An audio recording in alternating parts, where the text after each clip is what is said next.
వంటల్స్కి స్వాగతం అండి. ఈరోజు క్యారెట్ బీన్స్ కలిపి నేను కూర చేశానండి. ఆ కూర ఎలా చేశానో ఒక్కసారి చెప్పేస్తాను.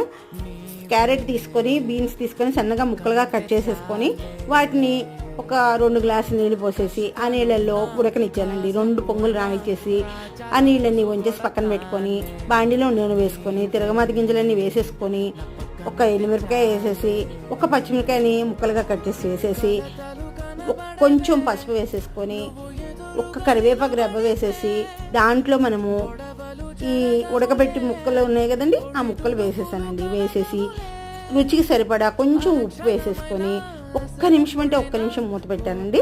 ఈలోపు మనము 2 పచ్చిమిరపకాయలు 4 కొబ్బరి ముక్కలు కలిపి మిక్సీ పెట్టేసుకొని ఈ కూరలో వేసేసేసి ఒక్కసారి కలిపేసేసి మొత్తం ఒక్కసారి తిని చూడండి, ఎంత కమ్మగా ఉంటుందోనండి.